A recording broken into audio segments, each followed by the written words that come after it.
Today I'm going to teach you how to determine the meaning of an unfamiliar word in a text. I'm going to give you examples of 4 types of context clues that can be found in the text to help you figure out the meaning of a word.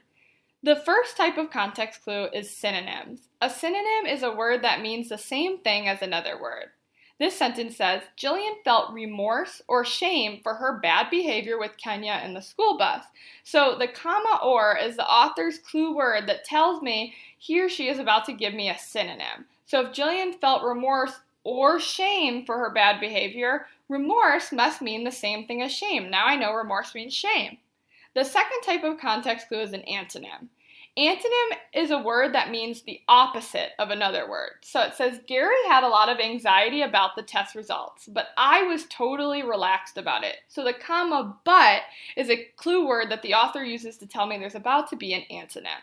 So if Gary had a lot of anxiety, but I was totally relaxed, relaxed and anxiety must mean opposites. So anxiety must mean the opposite of relaxed. So Gary was not relaxed about the test results, but I was totally relaxed about it. So having anxiety must mean that Gary is not feeling relaxed. Okay, let's look at the third type of context clue, examples. This is where the author gives me an unfamiliar word, but then gives me some examples of that word so I can figure out what it means. Eating nutritious foods such as vegetables and fresh fruits is an important part of looking after your health. So if I don't know what nutritious foods mean, I can notice that clue word or clue words such as, such as, that's how I know the author is about to give me examples. So the author gives me examples of nutritious foods and says vegetables and fresh fruits. And I can use my background knowledge to know, okay, vegetables and fresh fruits, those are examples of healthy foods. So nutritious must mean healthy. So eating healthy foods such as vegetables and fresh fruits is an important part of looking after your health. The fourth type of context clue is an explanation. This is when the author presents an unfamiliar or tricky word, but then gives us enough information or enough of an explanation to help us figure out what that word means. Martha winced in pain when she bumped her head against the wall.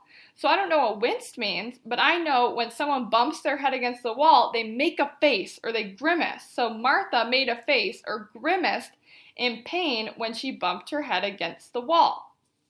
All right, let's check out some examples of using these strategies and see if you can do this with me. The strong putrid odor compelled me to clean up the fridge as I couldn't stand the rotten smell of meat. So as is another clue word that can be used when the author is about to give us a synonym.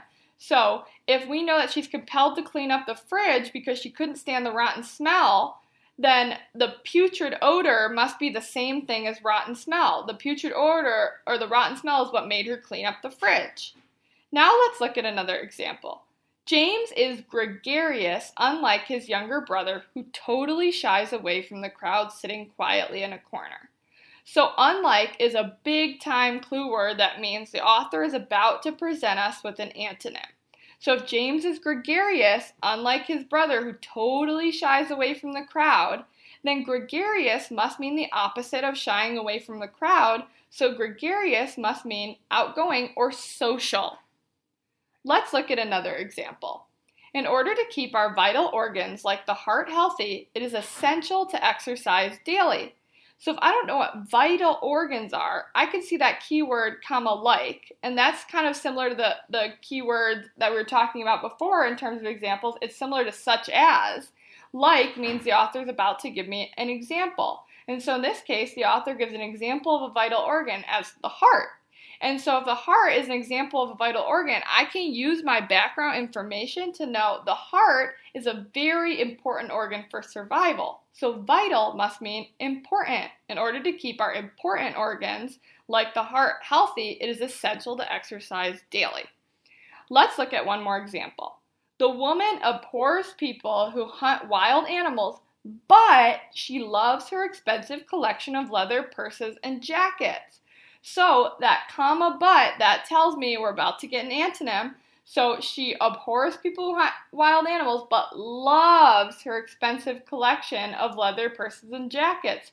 So love must be the opposite of abhors. So abhors must mean hates. The woman hates people who hunt wild animals, but she loves her expensive collection of leather purses and jackets.